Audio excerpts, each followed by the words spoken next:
like to thank you all for coming to the special board meeting tonight. It should be noted that the Board of Education members receive their agendas several days prior to the actual meeting. That way we have a considerable opportunity to study it, to ask questions. The next regular board meeting will be Tuesday, August 17th, right here again in the library. This meeting is a meeting of the Board of Education for the purpose of conducting the school board's business and is not to be considered a public community meeting. However, there will be 2 chances for public participation later in the meeting. I'd like to call to order. Roll call. Mrs. Slasko? Here. Mrs. Hanson? Here. Mrs. Heffernan? Here. Mr. Leidick? Here. Mr. McHugh? Here. Stand for the pledge.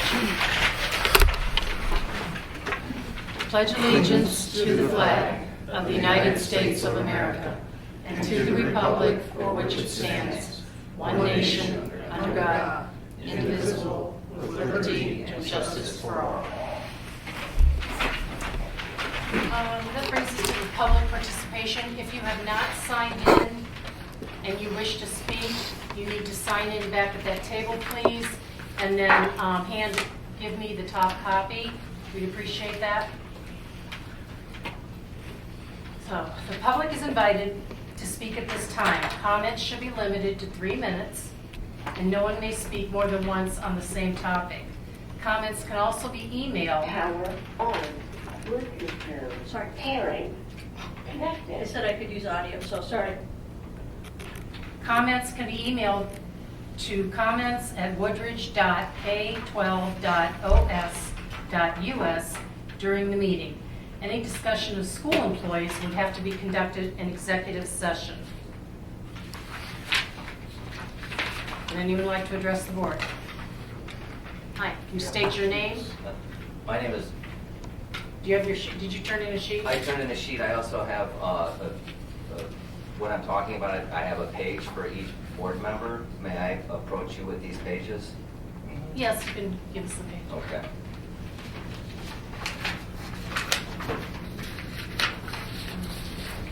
There's 7.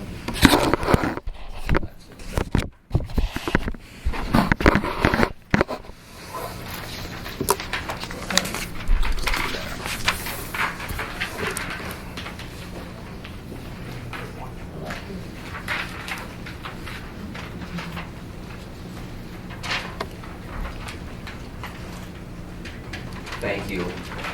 My name is Ross Marley. I live in Peninsula, and I live on Main Street in Peninsula.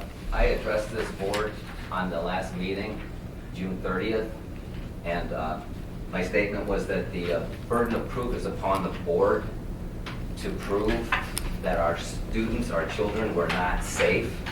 The board has adopted the plan, the APR from the government, and the board has received money from the government. At this time,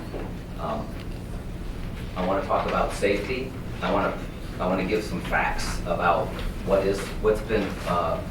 evidence is out there of what things are, what is a lie and what is safe. I passed to you the C-19 global operation, 7 pillars of lies cementing the operation. I just want to list these 7 lies that are often heard, and I would like to back them up with some material evidence so that... Ross, just let me tell you, you have 3 minutes. I know. Okay, So, continue. Pillar number 1 is data manipulation. They created COVID deaths. Dr. Ezeki, director of the Illinois Department of Health, said in an interview, I just want to be clear in the terms of the definition of people dying of COVID. So the case definition is simplistic. It means at the time of death, it was a COVID positive diagnosis. So if you were in hospice and already given a few weeks to live, then you were also found to have COVID, that would be counted as a COVID death. Pillar number 2 is convincing the public that healthy people are dangerous spreaders. The material evidence here, officials in the UK recently staged and monitored 9 large-scale events, including the FA Cup final football match on May 15, 2021. These events were exempt from usual COVID rules.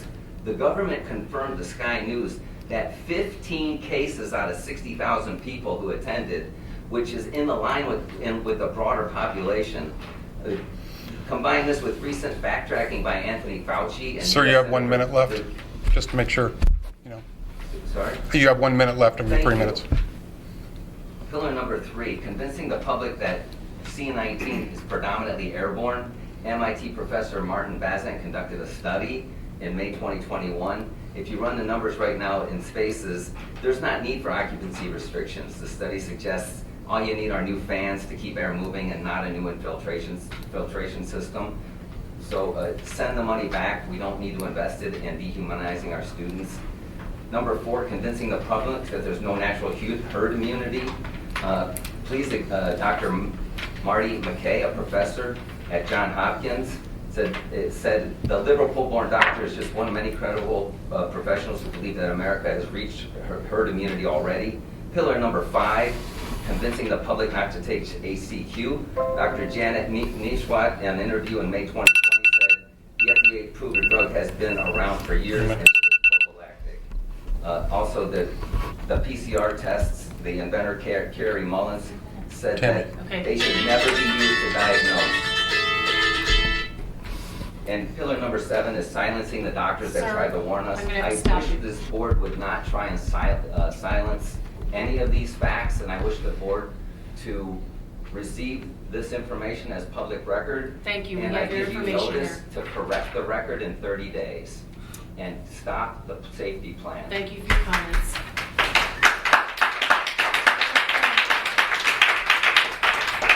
Would anyone else like to address the board? Power off. State your name, please, and your address. Mary Treese, Fox 96, Avon Lake, Ohio 44012. Power on. Congratulations, because I guess you guys are following the national book of rules on how to make sure people don't speak very long or show up by changing the dates and places at the last minute. Great job doing that. And you know, a year ago you could say that there might be ignorance involved, because I asked you guys about what CRT. Most of you said, I don't even know what that is. Really, it's only like the most topic of the world right now. So you should know. So ignorance is not an argument anymore. Excuse me, I just want to say we did not say we didn't know what it was. Well, you pleaded We the fifth said, time. we said we didn't have enough information. That's all I'm Well, going to say. Yeah, there's plenty of information, but you know, actually, a lot of the information is censored. It's not incompetence, because I don't think any of you are incompetent. The only alternative left would be intentionally deceiving people. So I don't know if you guys are threatened or paid or what, and that's just a point of view. But here's a world view that maybe you haven't heard, because we're trusting our doctors or our family members that are nursed, and so you guys believe everything the narrative says. But this is just another view of what is actually going on in the world. So this should be within my time limit here. Hopefully this will work.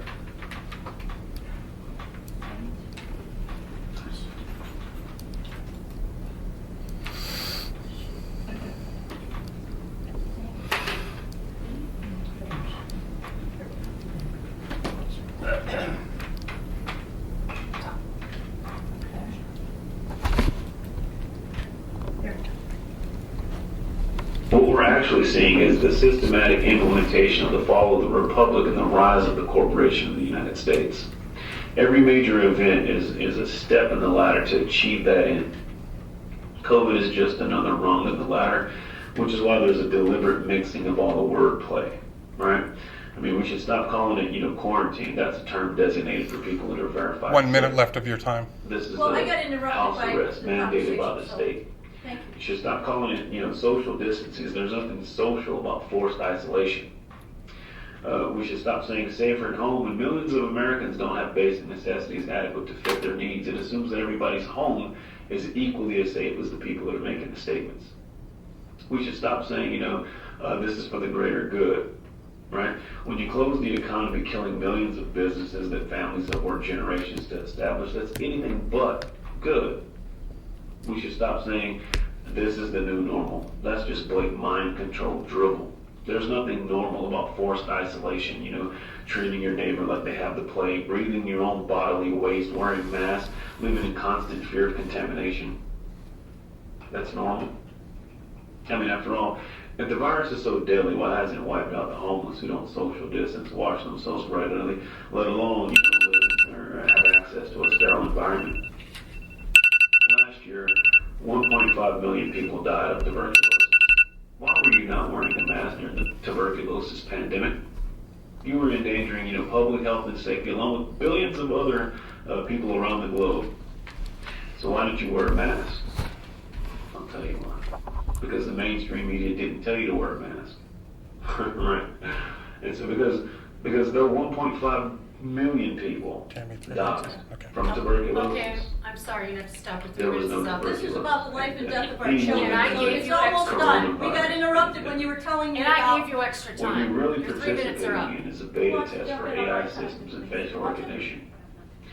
See, these cameras work best when people are, distance She's apart. gonna jump in and take over this Now minute. they're actually testing through machine learning how to Did you give recognize, me a She'll, facial she'll sign in when expression it's code. done, so we don't have to It's stop. also a and way start. to easily determine who's compliant and who's not. Who does the propaganda work on and who it doesn't. Now get this, there's some ironies that are here, right? A society that kills millions of babies a year for convenience has shut itself down to prevent adults from dying. People that on the one hand slaughter babies in the womb by the millions are now preaching to the masses about the sanctity of human life. It's double speak, double talk. It's the two doctrine policy, one for the initiated, one for the uninitiated, one for the inner circle, another for the masses. It's like saying, if I violate the stay-at-home order, I can be arrested, but you're letting convicted criminals out of prison so they don't get coronavirus. Thesis, antithesis, synthesis. If there's a real pandemic, does it require, faulty virus models, rigged test results, 81% false positives, inaccurate news reporting, staged hospital overruns, manipulated death certificates? Nope. When the government shuts down millions of small businesses but doesn't lay off any government employees, it's not about the health.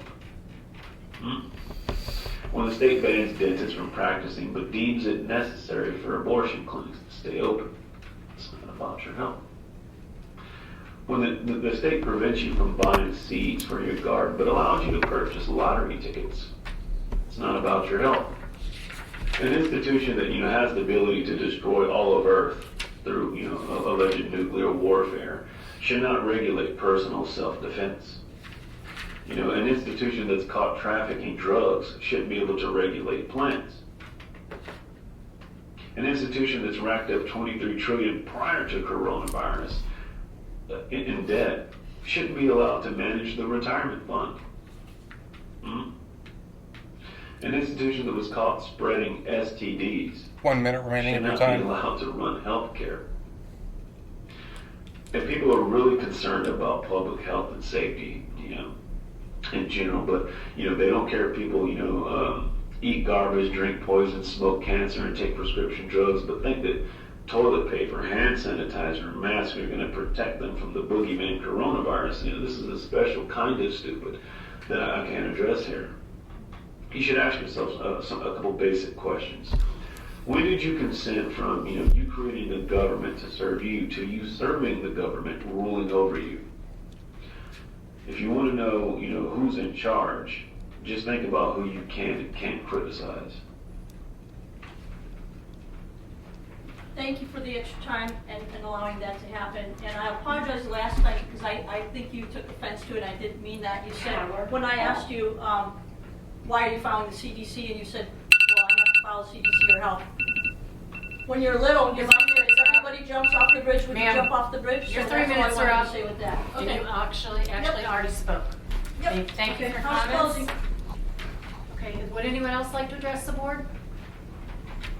Hi, can you stand and state your name and address? Okay, and before I start, I just want to tell you I don't need a 1 minute countdown.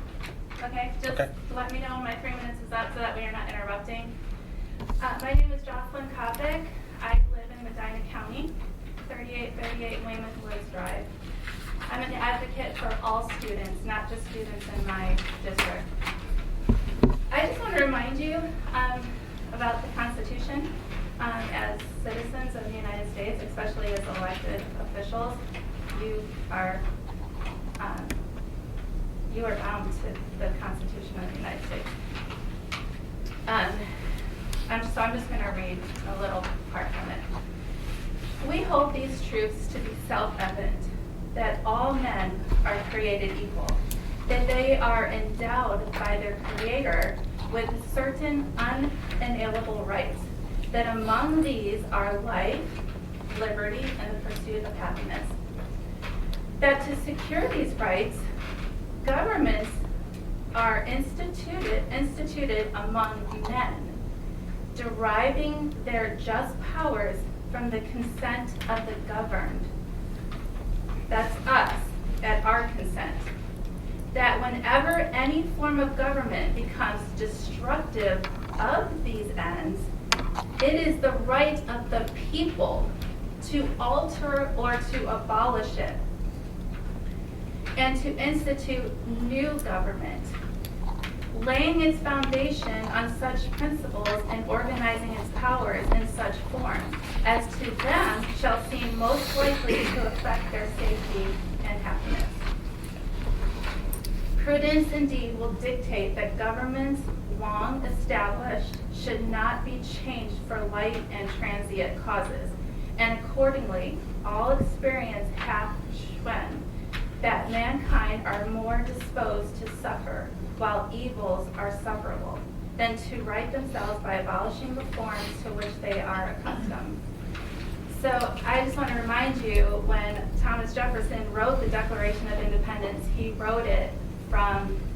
came from England, escaping King George III, who was violating human rights. And this Declaration of Independence was written specifically for that. And when they drafted up the Constitution, every single violation that King George had made, which I believe was 27 of them, was specifically cited in the Constitution and what the remedy was for it, in making those violations illegal and unconstitutional.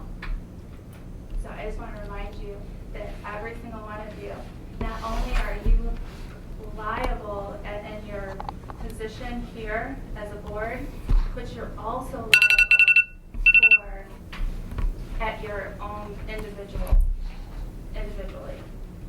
Thank you. Thank you for your comments.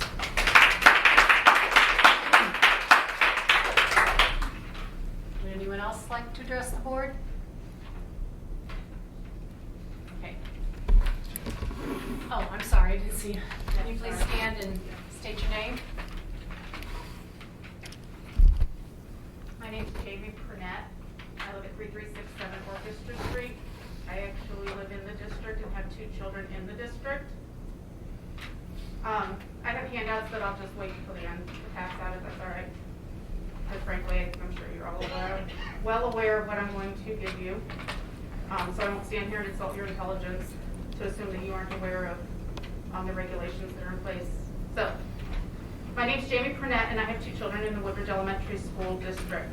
Last year was our first year attending Woodridge, and it was nothing short of an excellent experience.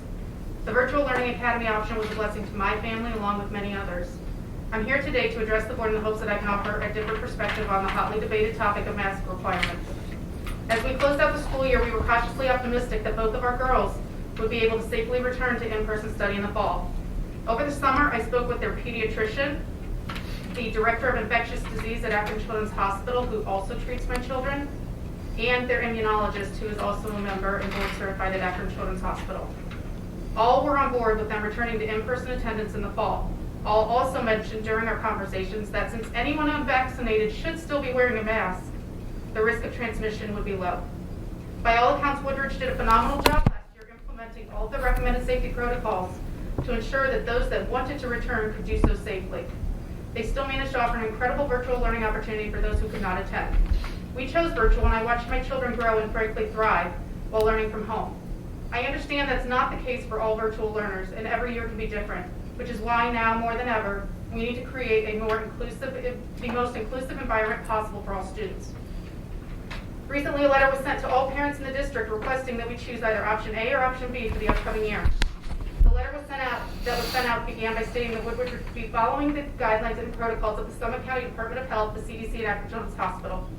Upon reading that, I was very encouraged and excited that once again, Woodridge would be doing everything they could possibly do to keep our kids, staff, and teachers safe. Yet just a few lines later, that excitement turned into frustration as a parent.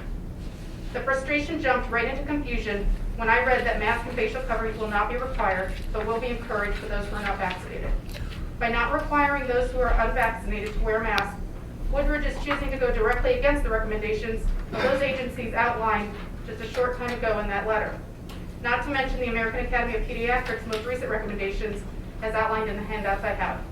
While I understand my children can wear a mask regardless of what other children are doing, we all know at this point in the pandemic that wearing a mask does not protect you from others, but rather it does not protect you from others, but does offer a level of protection around you should you be unknowingly carrying the virus.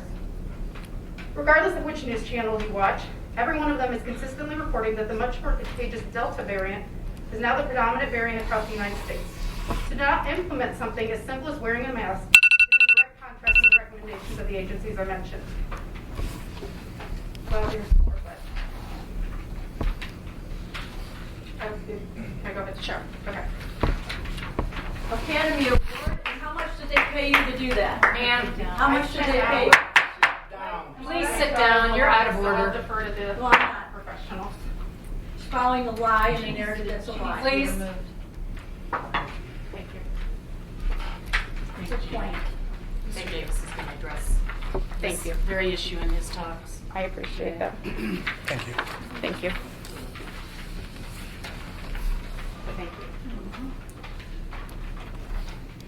Is there anyone else that wants to address the board? Ma'am? Can we not, just everybody gets 3 minutes to speak, can we please be No, she polite didn't, she and didn't interrupt considerate? your talk, so please. For the rest of the meeting, can you please follow the rules? Okay. If nobody else wants to speak to the board, we're going to move on to the consent resolution. I will approve. When's the adoption of the agenda? I'm sorry? Adoption of the agenda? We skipped the adoption of the agenda. Approval Okay, of the that's what, agenda. I'm sorry, that's what I was confusing. Agenda, that's what I was saying. I'll second. Roll call. Mr. McHugh? Aye. Mrs. Heffernan? Aye. Mrs. Flasco? Aye. Mrs. Hanson? Aye. Mr. Leidig? Mr. Davis, superintendent reports. Thank you. I just have a couple of items of comments. I hope you had an opportunity when you were driving in to notice something different across the street. The middle school roof has been cleaned. You'll remember me discussing with you before how disappointed I was that the new roof material that we had purchased 4 years or so ago had a tendency to really look bad. And so our maintenance department had 3 companies, power washing companies, come out and give an estimate.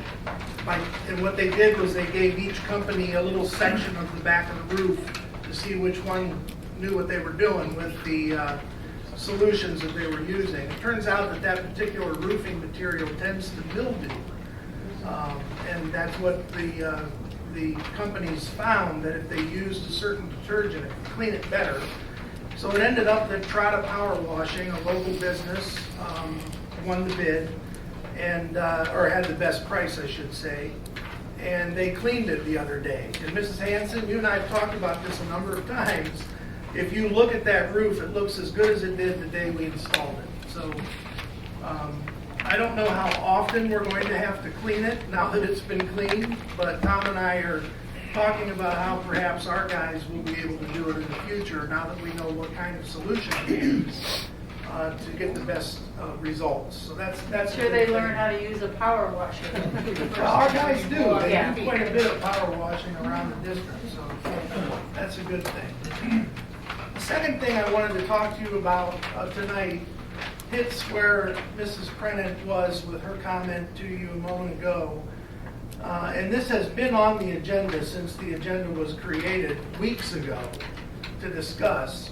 Turns out that the documents that I'm giving you are in a packet at your seat. The first document is the letter that was sent to all district parents talking about the opening of school on August 18th. It talks about the fact that the time I wrote this letter, we didn't have new CDC guidance. You'll notice the date on this letter is July 6th. The CDC guidance, which is the next page, is July 9th. As I told Mrs. Prennett when we spoke, we got that CDC guidance after we had already determined how we had planned to move forward. So I've just given you a collection of documents here to show you what other school districts are doing around us. I can't tell you of a Summit County district that is requiring masks. There may be one that I'm not aware of, but those that I've spoken with, and I've spoken to most of them, are making masks optional. That, of course, can change if the government comes out with some other order or the legislature perhaps passes a law.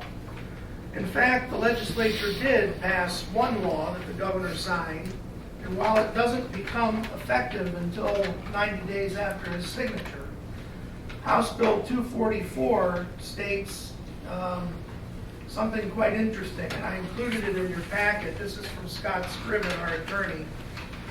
And you'll notice that this particular bill, House Bill 244, has some provisions that are dealing with this very issue.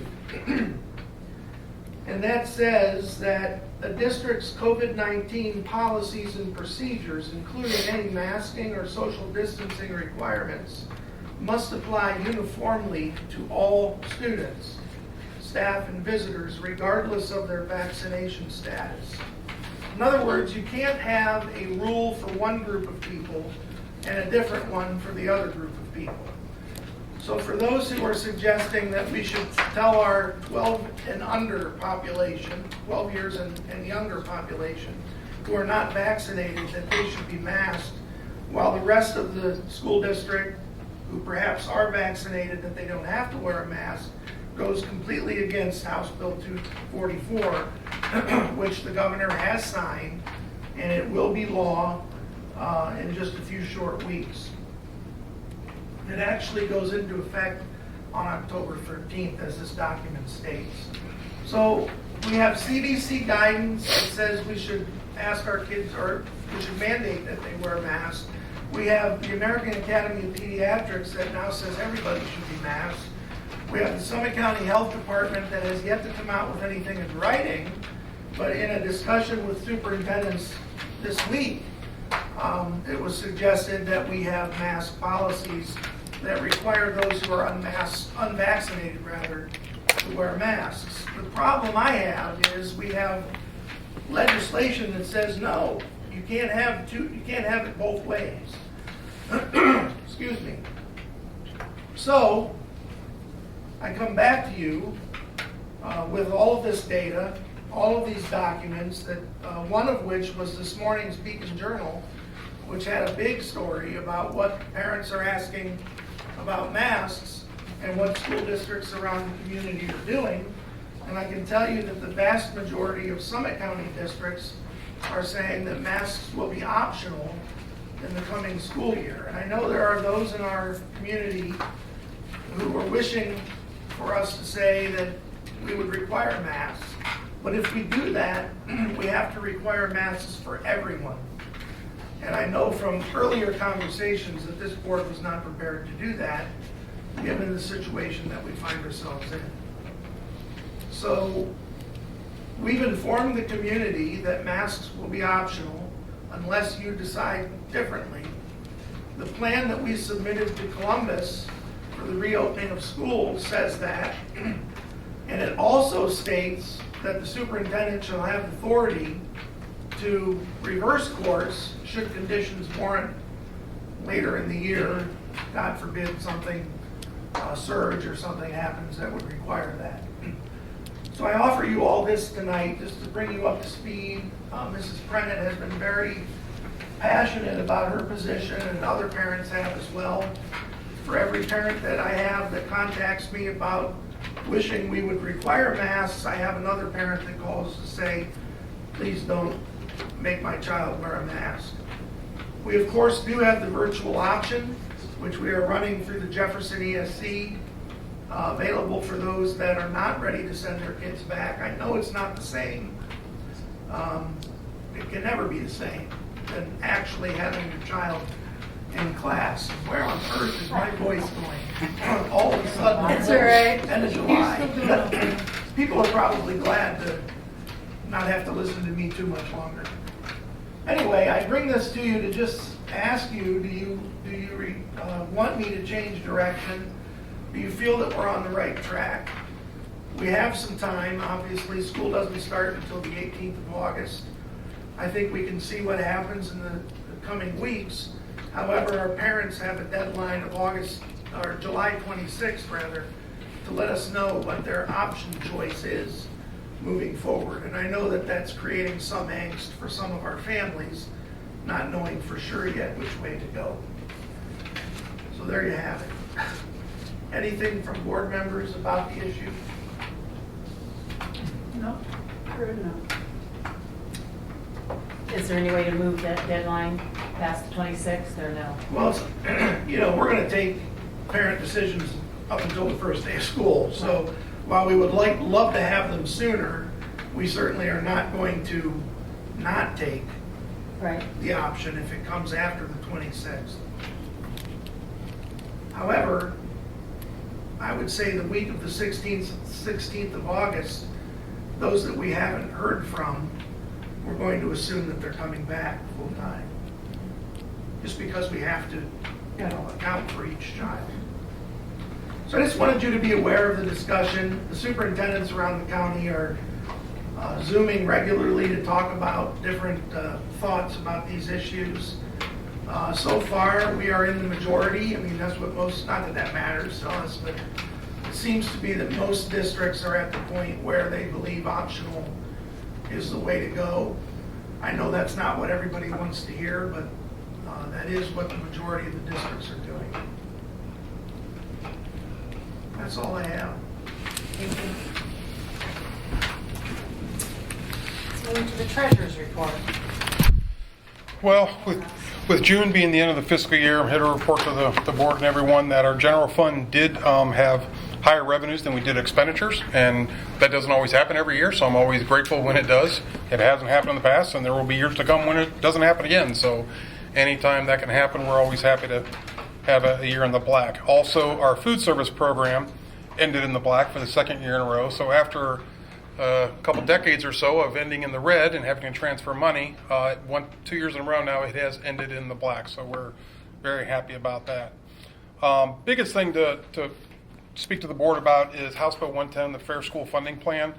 As we've been talking the past few months, if and when it passed, and it has now passed, there are some bigger increases for some of the schools out, but not all, including Woodridge. Again, as we have spoken in the past, it's not a big windfall for us. As of right now, we're scheduled to get a couple more $1,000s than we have in the past, but there are districts getting much more. And the reason for that is still because of the what they call the district share. Woodridge will still be considered a wealthy district. Traditionally, what they've taken into effect is property values of the district. So the property values versus the number of students that you have.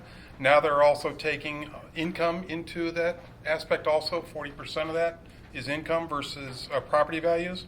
So unfortunately, what the state looks at is because of our high property values, the state considers we have a high capacity to unfortunately raise taxes. So this is why they don't fund us very well, because of our capacity due to the property values of the district.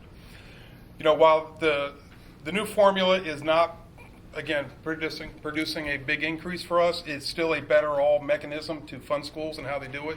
Instead of saying, all right, we're going to give you X million dollars and have at it, decipher legislation how it's going to be funded. Now they have actually decided to take what it really costs to educate a child, and that's the way they're going to fund it. The unfortunate thing is, again, how that's funded is your share versus the state share. So that's where, unfortunately, it still catches Woodridge, but it still is a much better way.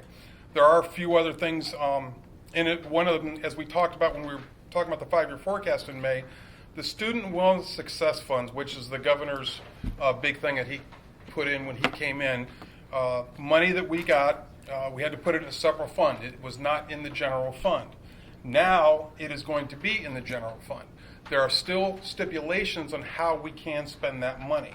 Okay, So what does this mean for Woodridge? Basically, a couple of the big things is, bottom line net, it's going to be about the same, okay? Because overall, we're still getting the money and we'll still spend that money on what we have to spend it on. But now it'll be in the general fund. So when I present the 5-year forecast again next time, you'll see higher revenues because it's now in the general fund, but you'll see corresponding higher expenses because, again, those expenditures will be back in the general fund. The good thing about this is, all right, so anytime someone institutes something new in a formula in a new biennium, it's never guaranteed it's going to last past that 2-year biennium. So the governor proposed it again for this year. Now they've wrapped it actually into the formula. It's not really a governor proposal anymore. Since they're wrapping it into the formula, it stands a good chance of lasting, which is good for us because that is additional income for us that we can make expenditures on the kids for. That is one of the best things about the whole fair funding is the fact that it appears student wealth success funds will continue to go on even after this next biennium. It's still too early to say, excuse me. Oh, I thought your time was up. Was that, ma'am? What on earth is No, wrong with you? Really? What, how come that we get 10 minutes? This is the meeting of a public body in Yeah, public. and we are the public, and we get to speak, but you And cut you us spoke. off. It's the Board of Education. Yeah, We serving have a us, meeting. serving us. There are Ohio Revised Code sections that outline how boards of education. She just told you about the United Constitution of the United States, so that oversees it, that overrides it, everything. Go ahead, give you more time. I want her removed. We will give you more Can you time. do that? I want her removed. Can you please leave? No. Okay, then I'm calling, I'm Go gonna ahead. call. Who's she called?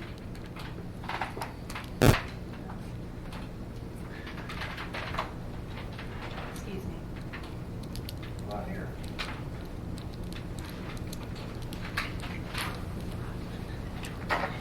I'm sorry. That's quite all right. It's still too early to really know how this is going to affect Woodridge because the state, while they're doing their best to get it implemented in our funding, they don't truly know how.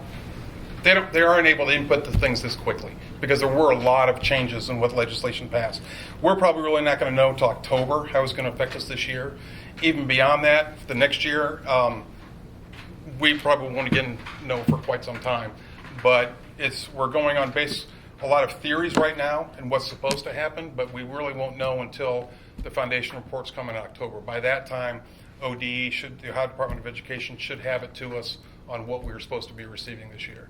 So there's a lot of new things. It's just, we think it's going to help us out a little bit, not a lot. Other schools are getting much better, but we really don't know until October. So, Madam President, that's all I really have for you this evening. Thank you very much. I would like to move to accept the treasurer's report. Second.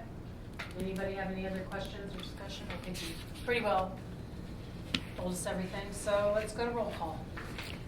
Mrs. Heffernan? Aye. Mrs. Hanson? Aye. Mrs. Plasko? Mr. Leidig? Aye. Mr. McHugh? Okay, that brings us to the Board of Education reports. Does anybody have any reports, committee reports, anything they would like to share? I don't know. I don't. Okay, let's move to the consent resolution. I'll move. Second. Roll call, please.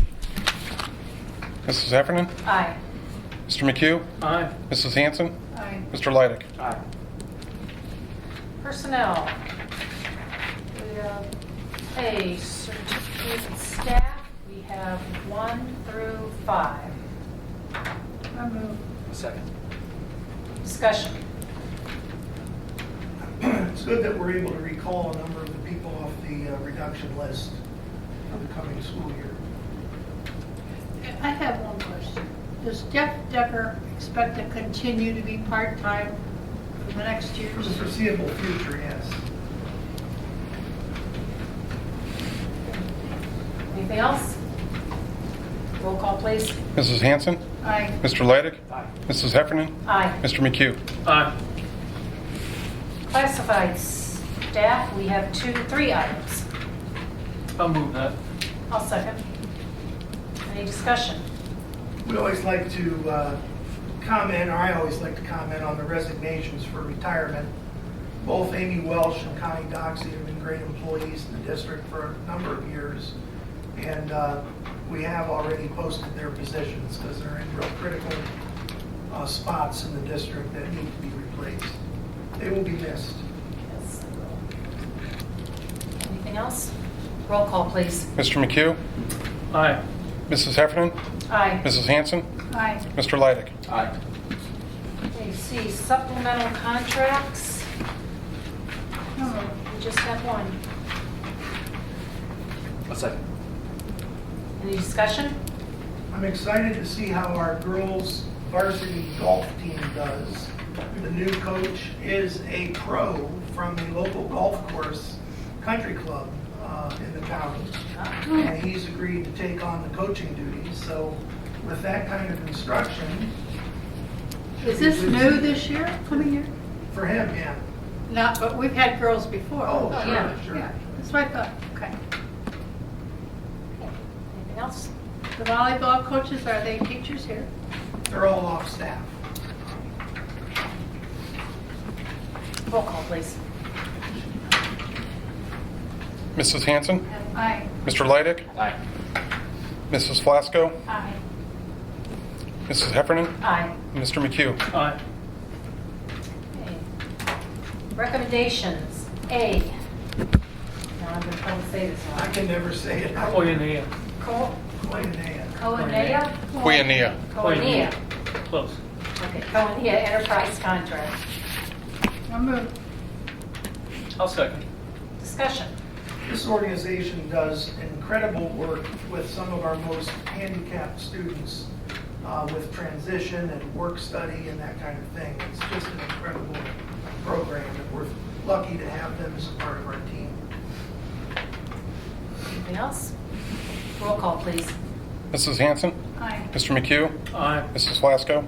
Aye. Mrs. Heffernan, Aye. Mr. Leidig? Aye. B, the Sonic Partners LLC agreement. I'll move. I'll second. Discussion. This is like food service, right? It is. It's been several years now since I came to you and pitched an idea of utilizing and outsourcing our supervision of the cafeterias. We're not outsourcing our food service, just the supervision of it, with a dietitian from this organization.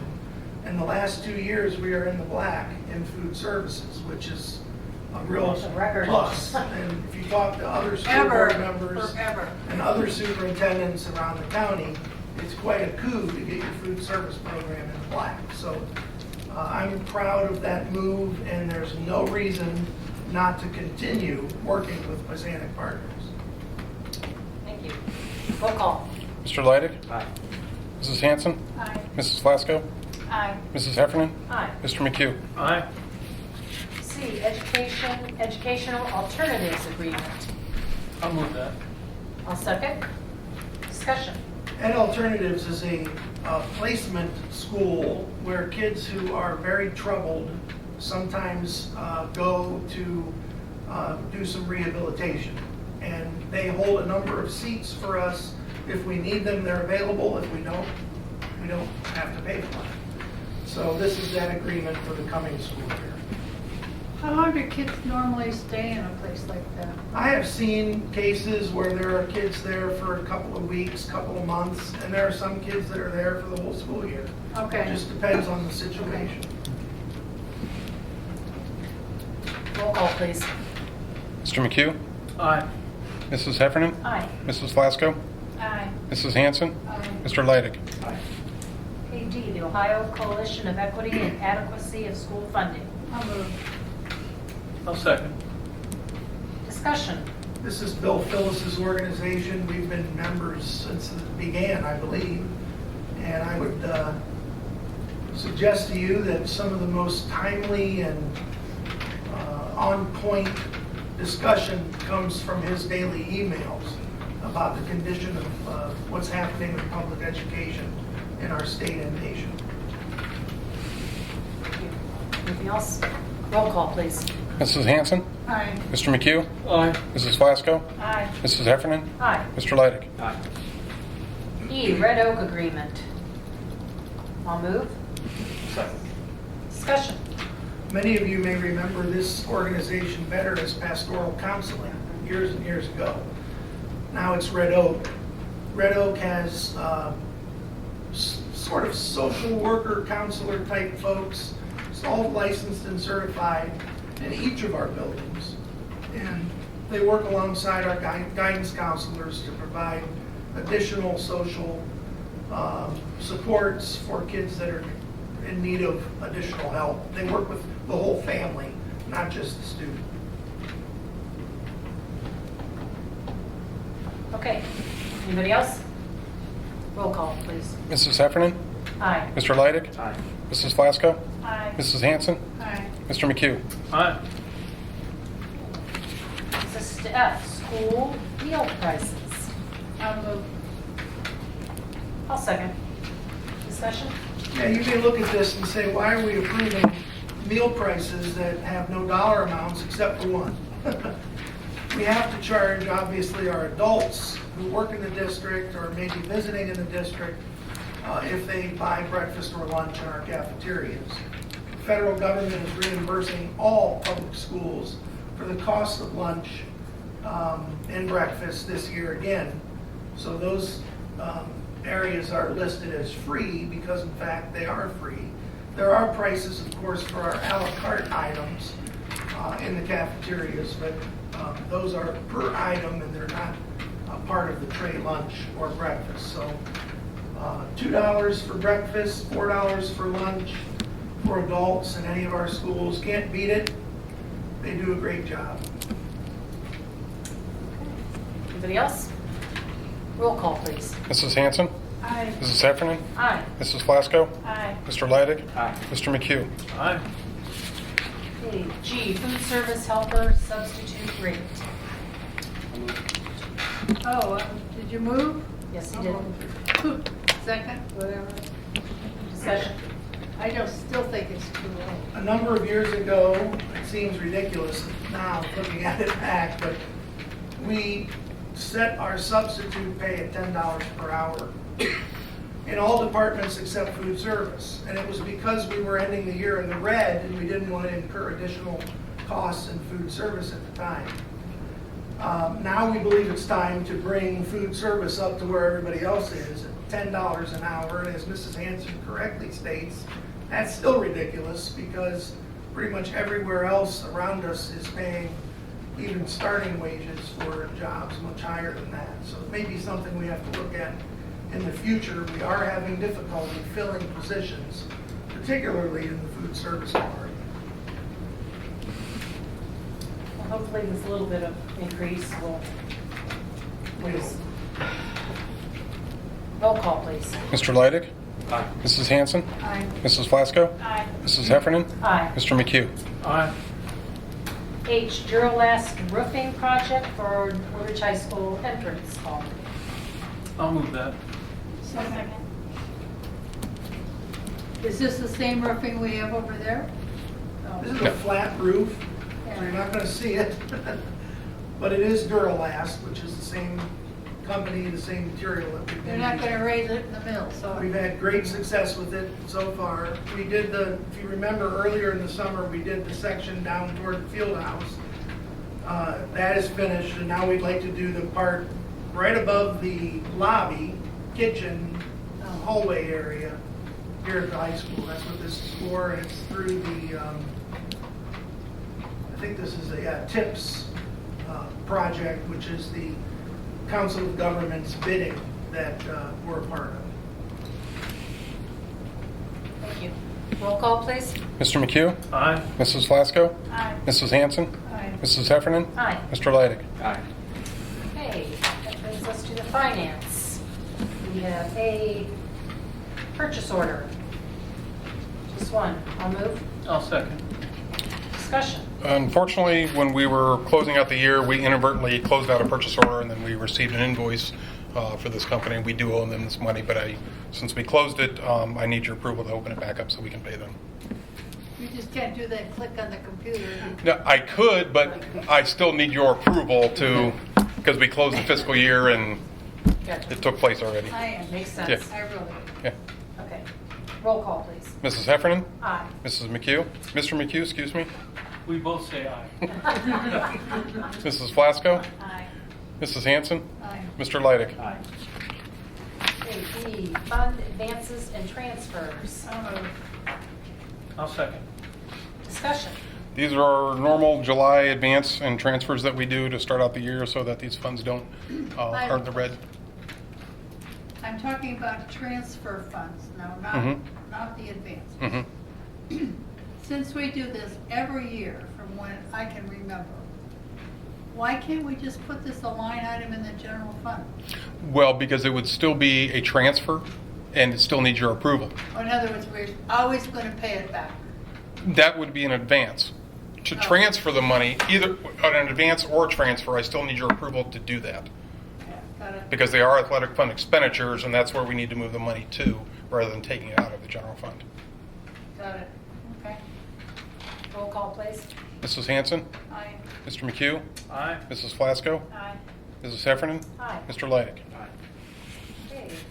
C, petty cash and change fund. Move. I'll second. Discussion. This is Yeah. just, I was just going to say, this is just establishing our petty cash and our change funds to start for the year. My question is, how often do you receive receipts for payments made? It varies between buildings and athletics and so forth. Depends on how they draw it down? Yes. Exactly. Anything else? Roll call, please. Mrs. Hanson? Aye. Mr. Leidig? Aye. Mrs. Flasco? Aye. Mrs. Heffernan? Aye. Mr. McHugh? Aye.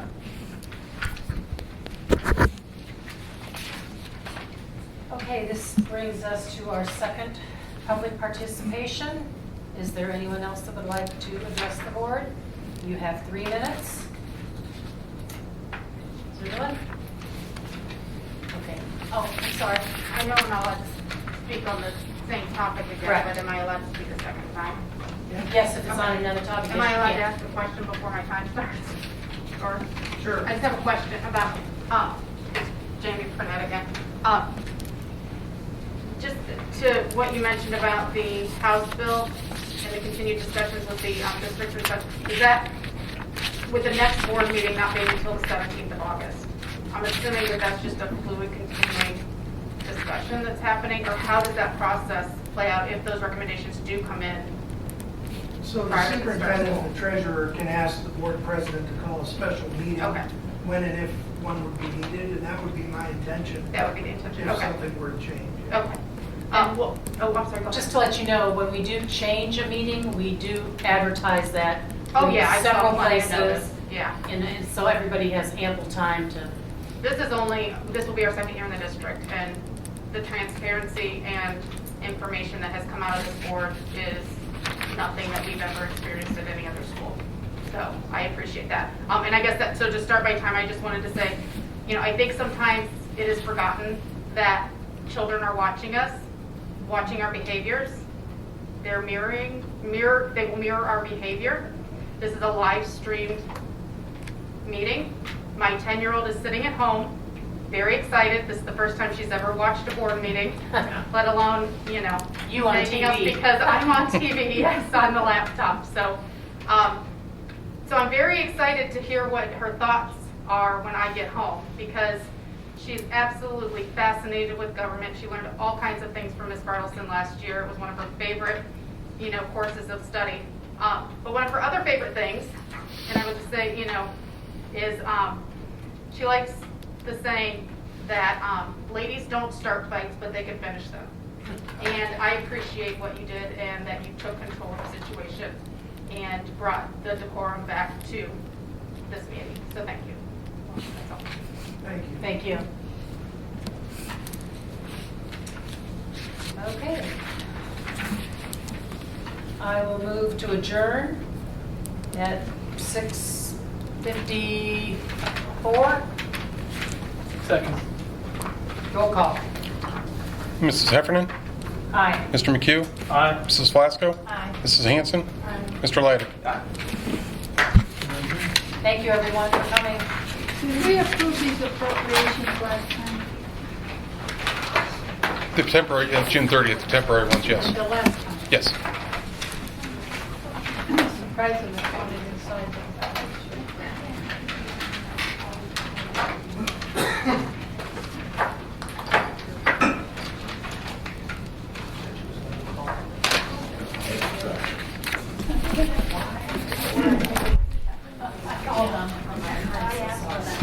Tell him